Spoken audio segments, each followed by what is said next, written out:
नमस्ते गाइस, स्वागत है आप सभी का फिर से एक बार एक नए वीडियो में। तो गाइस, आज के इस वीडियो में हम लोग पढ़ने वाले हैं क्लास 10 इतिहास का एनसीईआरटी बुक का अध्याय 2 भारत में राष्ट्रवाद।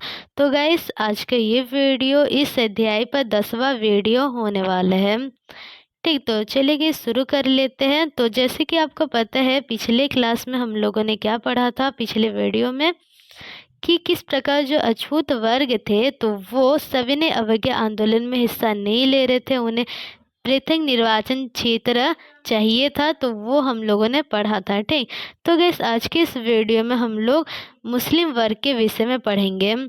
तो चलिए गैस शुरू कर लेते हैं कि तो गैस आज के इस वीडियो में हम लोग देखने वाले हैं कि किस प्रकार मुस्लिम वर्ग ने सविनय अवज्ञा आंदोलन को देखा। ठीक, तो चलिए शुरू कर लेते हैं। देखिए यहाँ पर सविनय अवज्ञा आंदोलन की सीमाएं, तो उसके भीतर ही गाइस मुस्लिम और अछूतों के विषय में बताया गया है।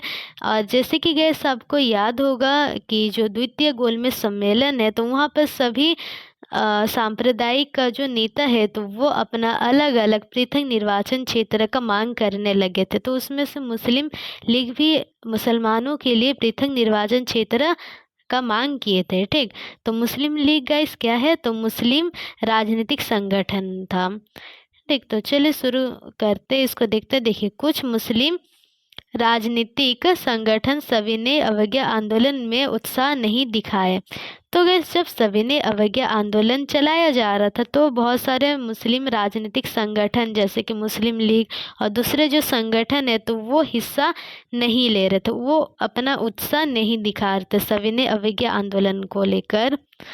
ठीक, फिर नेक्स्ट आता है और बहुत सारे गाइस लोगों ने भाग भी नहीं लिए। तो ये है बहुत सारे राजनीतिक संगठन, मुस्लिम राजनीतिक संगठन ने भाग नहीं लिए किसमें, सविनय अवज्ञा आंदोलन में। फिर आता मुस्लिम के कई बड़े तबके कांग्रेस से कटा हुआ था। तो असहयोग समाप्त होने के बाद क्या होते हैं, तो देखिए मुस्लिम वर्ग के बहुत कोई क्या हुआ था, कांग्रेस से कटा हुआ था। जैसे कि आपको याद होगा कि जब असहयोग आंदोलन हो रहा था तो उस समय क्या था कि उस समय मुस्लिम लीग, फिर कांग्रेस और दूसरे जो मुस्लिम वर्ग के लोग हैं, दूसरे राजनीतिक संगठन है, तो वो सभी एक साथ मिलकर असहयोग आंदोलन में हिस्सा लिए और इस असहयोग आंदोलन को एक सफल आंदोलन बनाया।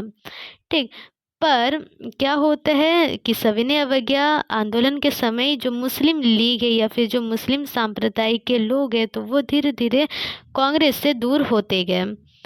ठीक, तो वही लिखा है, असहयोग समाप्त होने के बाद क्या होता है, वो दूर होते गए, कांग्रेस से कटते गए।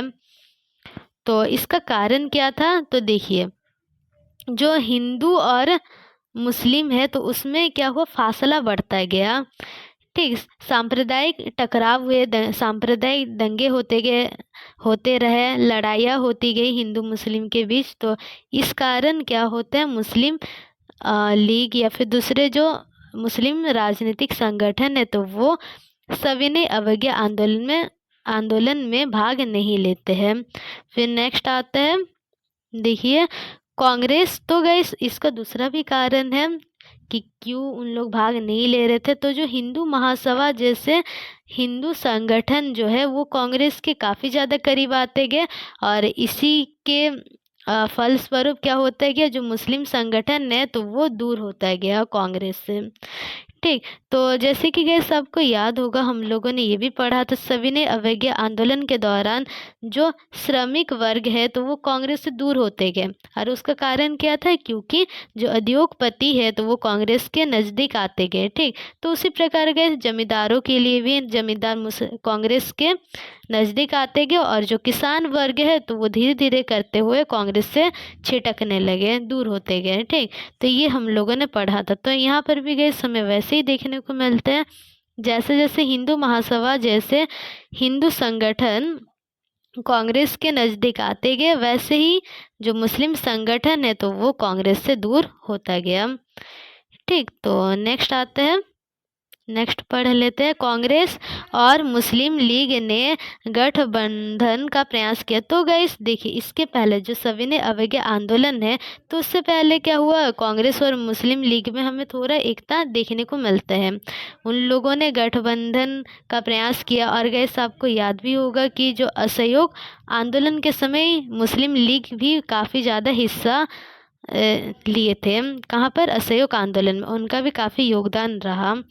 1927 में लगा एकता स्थापित हो जाएगा। तो 1927 में क्या लगता रहा कि जो कांग्रेस और मुस्लिम लीग है तो उसमें एकता स्थापित हो जाएगा, पर मतभेद हो जाता है। किस विषय में, विधानसभाओं में प्रतिनिधित्व को लेकर क्या होता है, मतभेद हो जाता है। ठीक, कि किस प्रकार चुनाव आयोजन होगा। जैसे कि गैस आपको पता ही होगा, एक तो वैसा होता है पृथक निर्वाचन क्षेत्र एक होता है, ठीक, जिसमें अलग अलग, जिसमें गैस आपको याद ही होगा किस प्रकार चुनाव करवाया जाता है।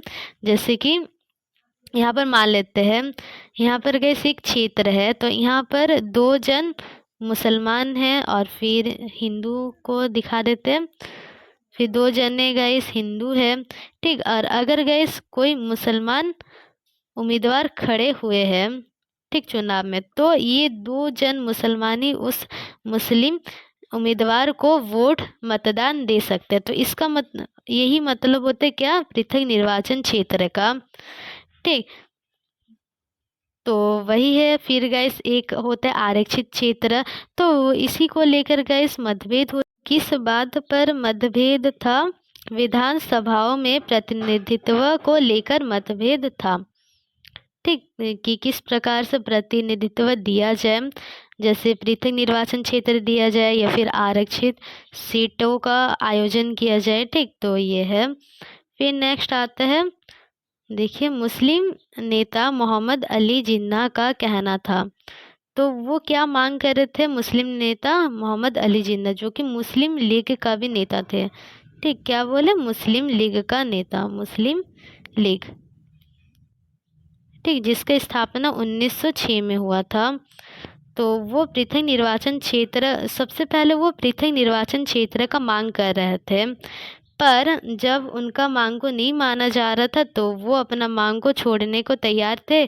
किस शर्त पर, तो शर्त पढ़ लेते हैं।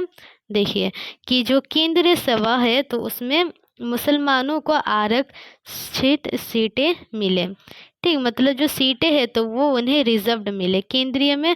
इसको कैसे समझते हैं, देखिए, जो मोहम्मद अली जिन्ना है तो वो पूरे भारत के अनुसार अलग सीटों का मांग किया, और जो मुस्लिम बहुल प्रांत है जिसमें मुसलमानों का संख्या ज़्यादा था, जिस प्रांत या राज्य कह सकते हैं, तो उसमें अलग मांग किए थे प्रतिनिधित्व का। ठीक, तो इसको समझते हैं। देखिए, जो बंगाल और पंजाब जैसे जो प्रांत थे, राज्य थे, तो उसमें मुसलमानों का संख्या काफ़ी ज़्यादा था, और अगर हम लोग पूरे भारत का बात करें तो उसमें उतना ज़्यादा नहीं था। तो जब केंद्रीय सभा में, देखिए, तो इसी कारण वो कहे केंद्रीय सभा में आरक्षित सीटें मुसलमानों को दिया जाए, कुछ सीटें गैस मुसलमानों के लिए रिजर्व्ड रहे। ठीक, और दूसरा चीज़ क्या है, जो मुस्लिम बहुल प्रांत है बंगाल और पंजाब, तो उसमें मुसलमानों की आबादी के अनुपात में प्रतिनिधित्व दिया जाए। तो अगर आबादी के अनुसार वहाँ पर प्रतिनिधित्व दिया जाता है मुस्लिम बहुल प्रांत में, तो उस स्थिति में क्या, इसका चांस काफ़ी ज़्यादा बढ़ जाता है। अगर कोई मुस्लिम उम्मीदवार खड़े होते हैं तो देखिए, मतदाता भी काफ़ी ज़्यादा संख्या में मुसलमानी होंगे, तो इसका चांस काफ़ी ज़्यादा बढ़ जाता है। जो मतदाता है तो वो उस मुस्लिम उम्मीदवार को ही अपना मतदान देंगे। ठीक, और केंद्रीय सभा में इसी कारण, क्योंकि देखिए, अगर हम लोग पूरे भारत का बात करते हैं तो उसमें काफ़ी सारा सांप्रदायिक के लोग आ जाएंगे। ठीक, तो और मुसलमानों का जो संख्या है वो काफ़ी ज़्यादा कम था। पूरा अगर भारत, पूरा देश का लेवल में अगर बात करते हैं तो केंद्रीय लेवल में, ठीक, तो उसमें जो मुसलमानों का संख्या है वो कम था, तो इसी कारण सीटें रिजर्व्ड चाह रहे थे, ताकि जो मुसलमान है, मुसलमान नेताओं को भी सरकार में जाने का मौका मिले। ठीक, तो ये है। तो यहाँ तक समझ में आ गया होगा। और तो देखिए इसी बहस को सुलझाने का प्रयास काफ़ी टाइम तक चलाया, मतलब काफ़ी टाइम तक इसी को सुलझाने का प्रयास चलता रहा। फिर क्या होता, 1928 में सर्वदलीय सम्मेलन में हिंदू महासभा के जो नेता थे, ठीक नेता हो जाएगा, M.R. जयकर ने इस समझौते की खुलेआम निंदा की। ये जो समझौता था जो मोहम्मद अली जिन्ना बताया, तो इसका काफ़ी ज़्यादा निंदा किया। और ये कहाँ, कौन से संगठन के नेता थे, तो वो हिंदू महासभा के नेता थे। फिर क्या हुआ कि जो समाधान है, देखिए निंदा कर दिए तो समाधान का सारी संभावनाएं समाप्त हो गई, समाधान अभी होने ही वाला नहीं था, ठीक, इस निंदा के बाद। तो ये है। फिर नेक्स्ट आता है, सविनय अवज्ञा आंदोलन शुरू हो जाता है और संदेह और अविश्वास का माहौल, ठीक। तो देखिए जब सविनय अवज्ञा आंदोलन शुरू होते हैं तो जो मुस्लिम राजनीतिक संगठन है तो वो हिस्सा नहीं लेते हैं सविनय अवज्ञा आंदोलन में। काफ़ी सारे जो मुस्लिम राजनीतिक संगठन है वो क्या करते हैं, हिस्सा नहीं लेते हैं, ठीक, क्योंकि उन्हें संदेह और अविश्वास का माहौल, उस समय क्या हुआ था, संदेह और अविश्वास का माहौल था। फिर नेक्स्ट आता है, मुस्लिम नेता और बुद्धिजीवी भारत में अल्पसंख्यक मुसलमानों की चिंता जताए। उनका डर था कि हिंदू बहुसंख्यकों, देखिए हिंदू का जो संख्या है वो काफ़ी ज़्यादा मात्रा में उस समय था, और जो मुसलमान, अगर भारत पूरे देश का लेवल में बात किया जाए तो मुसलमानों की संख्या हिंदू का मुकाबले काफ़ी कम था।